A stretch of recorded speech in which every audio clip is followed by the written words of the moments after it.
জুলাই অভ্যুত্থান পরবর্তী একটা আদালত, সেই আদালত তো হাসিনার আদালত না, কিন্তু হাসিনার আদালতের মতন এই ধরনের অন্যায্য রায় কিভাবে দিতে পারে? যে রিটটা করা হলো নির্বাচন বাতিলের জন্য না, বরং সেই রিটকে নির্বাচন স্থগিতে নিয়ে যাওয়া হলো। তারপর হচ্ছে এই সেলিব্রেশনের মধ্যে ঢুকে পড়া হলো যে জামাত নেতা শিশির মনির কারণে আসলে নির্বাচন আবার হচ্ছে। সব প্রার্থীরাই আসলে প্রচারণা করছে, এই সময়টাতে এভাবে সময় স্থগিত করা সেগুলো আসলে কেমন প্রভাব ফেলছে?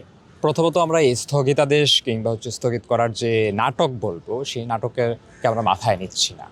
যদি স্থগিত করে বিশ্ববিদ্যালয় প্রশাসন এবং রাষ্ট্র এই দুইটা অংশকে আমরা বাধ্য করব আন্দোলন সংগ্রামের মধ্য দিয়ে যে 9ই সেপ্টেম্বর হচ্ছে নির্বাচনটা হতে হবে, এই জায়গায় আমরা এই সরকার এবং বিশ্ববিদ্যালয় প্রশাসনকে বাধ্য করে নিয়ে যেতে পারবো।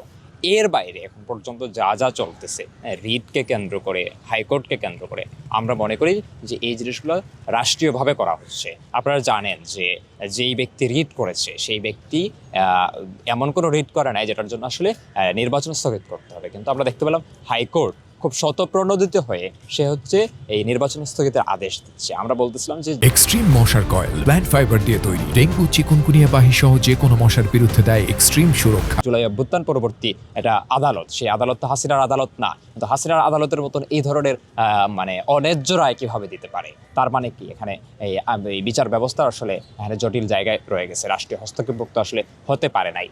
এবং এরপর দেখেন আরো মজার মজার ঘটনা ঘটতেছে।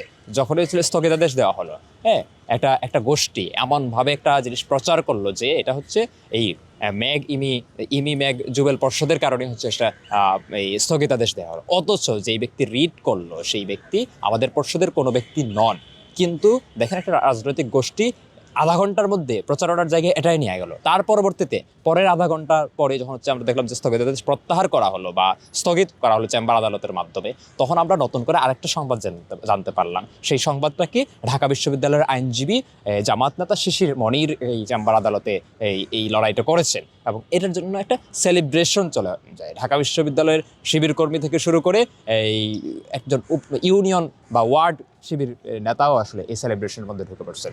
এর মাধ্যমে আসলে কি করছে আমরা দেখতে পেলাম যে যেই রিটটা করা হলো নির্বাচন বাতিলের জন্য না, বরং সেই রিটকে নির্বাচন স্থগিতে নিয়ে যাওয়া হলো। তারপর দেখা গেল যে এইটার জন্য হচ্ছে দোষী বা বিলিফাই করা হলো ম্যাগ জুবেল পর্ষদকে, প্রতিরোধ পর্ষদকে এটা বিলিফাই করা হলো এবং এই প্রপাগান্ডা সংগঠিতভাবে করা হয়েছে।